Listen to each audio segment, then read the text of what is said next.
ตลอดประวัติศาสตร์มีเรื่องราวการค้นพบทางโบราณคดีที่น่าตื่นตาตื่นใจเกิดขึ้นมากมายซึ่งได้ช่วยไขปริศนาในอดีตให้กระจ่างและยังเป็นสิ่งชี้แนะเส้นทางสู่อนาคตให้แก่มนุษยชาติไว้แต่บางทีการค้นพบสิ่งที่ล้ำค่าบางอย่างนั้นเราก็อาจจะได้มาโดยไม่ได้ตั้งใจด้วยซ้ำและในวันนี้อับดุลไททูบได้คัดสรรมาให้ชมกัน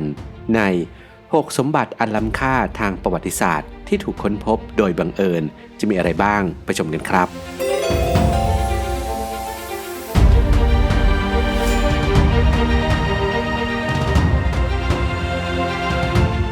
1. ถ้ำลัสโคในเดือนกันยายนปี 1940 วัยรุ่นชาวฝรั่งเศส 4 คนกำลังเดินเล่นกันอยู่ในป่าใกล้เมืองมงทิเนียกต่อมาสุนัขของพวกเขาก็เริ่มดมกลิ่นไปเจอกับหลุมลึกลับบนพื้นดินจนมันได้ทลายลงพวกเขาจึงได้ทำการปีนลงไปตามร่องปล่องหินนั้นจนได้พบกับถ้ำใต้ดินขนาดใหญ่ที่มีผนังประดับด้วยภาพเขียนและงานแกะสลักโบราณประมาณ 2,000 ภาพด้วยกันด้วยความประหลาดใจกลุ่มวัยรุ่นที่ได้พบถ้ำนี้จึงได้เริ่มสำรวจถ้ำแห่งนี้อย่างลับๆโดยไม่บอกใคร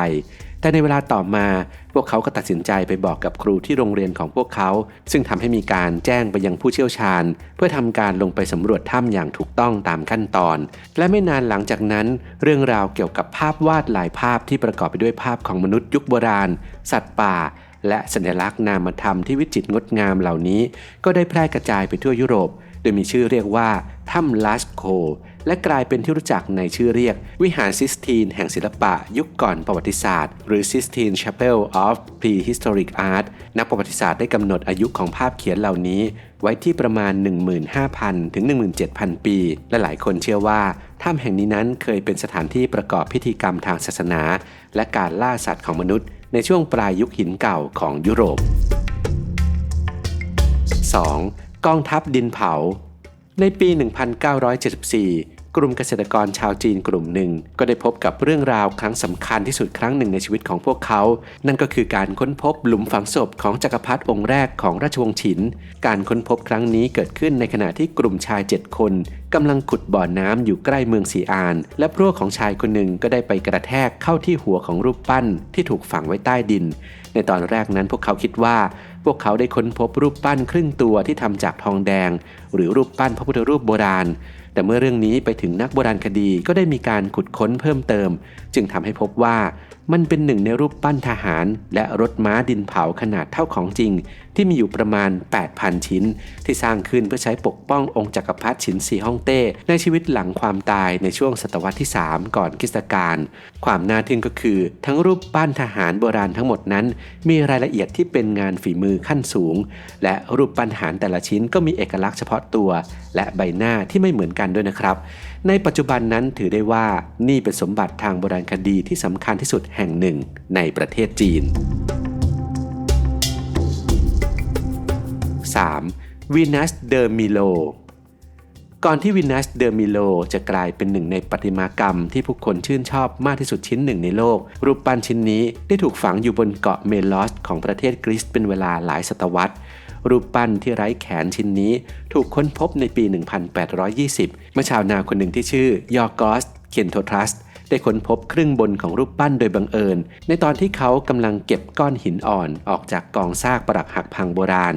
การค้นพบครั้งนี้ได้ดึงดูดความสนใจของโอลิเวียวอเทียผู้เป็นนายทหารเรือชาวฝรั่งเศสที่บังเอิญมาขุดหาโบราณวัตถุอยู่ในบริเวณใกล้เคียงทางด้านวอเทียจึงทำการจ่ายค่าจ้างให้กับเคนโทรทัสเป็นการติดสินบนเพื่อให้ช่วยเขาหาครึ่งล่างของรูปปั้นวีนัสนี้ให้เจอและต่อมาเขาก็ได้เกลี้ยกล่อมให้เอกอัครราชทูตของฝรั่งเศสประจำจักรวรรดิออตโตมันให้ซื้อรูปปั้นนี้จากเขา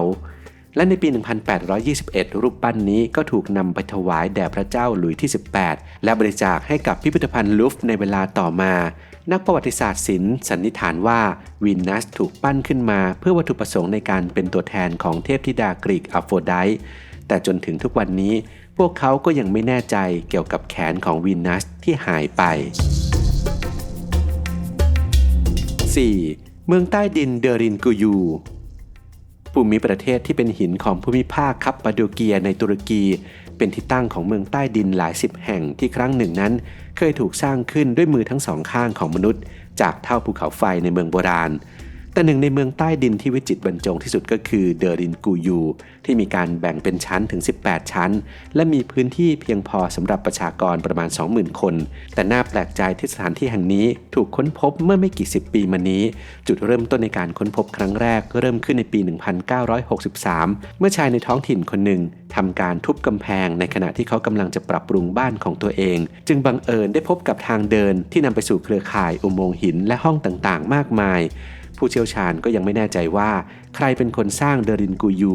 หรือทำการสร้างขึ้นเมื่อไหร่แต่จากการสำรวจก็เผยให้เห็นว่าครั้งหนึ่งนั้นมันเคยเป็นที่ตั้งของห้องโถงร้านค้าบ่อน้ำจืดคอกสัตว์หรือแม้แต่ประตูหินที่หนาทึบเพื่อปกป้องผู้อยู่อาศัยจากอันตราย 5. ศิลาโรเซตตาในปลายศตวรรษที่ 18 นโปเลียนโบนาปาร์ตได้จัดตั้งหน่วยพิเศษที่รวบรวมนักวิทยาศาสตร์และนักประวัติศาสตร์ขึ้นมาเขาได้มอบหมายให้รวบรวมเท่ากระดูกวัตถุโบราณและทำการศึกษาประวัติศาสตร์ของประเทศของตัวเองสิ่งนี้ได้เกิดเป็นหน่วยงานที่เขาเรียกว่าสถาบันแห่งอียิปต์ Institute of Egypt ซึ่งก็ได้รับการพิสูจน์ว่ามันมีประโยชน์อย่างมากโดยเฉพาะอย่างยิ่งในปี 1799 เมื่อกลุ่มทหารที่นำโดยปีแอร์ฟรองซัวบูชาร์ดได้รับคำสั่งให้ทำการปรับปรุงป้อมปราการของฝรั่งเศสที่อยู่ใกล้กับเมืองโรเซตตาในระหว่างนั้นพวกเขาคนหนึ่งก็ได้เดินไปสะดุดกับแผ่นหินบาซอลต์ขนาดใหญ่เข้าและในเวลาต่อมาสถาบันก็ได้ระบุที่มาของหินโบราณนี้ได้อย่างรวดเร็วว่ามาจากศตวรรษที่ 2 ก่อนคริสตกาลและยืนยันว่ามันเป็นการจารึกพระราชกฤษฎีกาแบบโบราณที่เขียนขึ้นด้วย3ภาษาที่แตกต่างกันคือภาษากรีกภาษาเดโมติกและภาษาไฮโรกริฟิกหลังจากนั้นภายใต้การนำของฟรองซัวและโทมัสยังผู้เชี่ยวชาญด้านภาษาพวกเขาใช้เวลาถึง20ปีเพื่อถอดรหัสตัวอักษรอียิปต์โบราณซึ่งสูญหายไปในประวัติศาสตร์นับพันปีด้วยการเทียบกับภาษากรีกที่พวกเขาเข้าใจและการเริ่มทำการถอดรหัสจารึกเหล่านี้ก็ส่งผลให้นักวิชาการรุ่นต่อไปนั้นมีเครื่องมือที่จำเป็นเพื่อเริ่มการศึกษาภาษาและวรรณคดีของอียิปต์โบราณเป็นครั้งแรกครับ 6. ม้วนหนังสือเดซี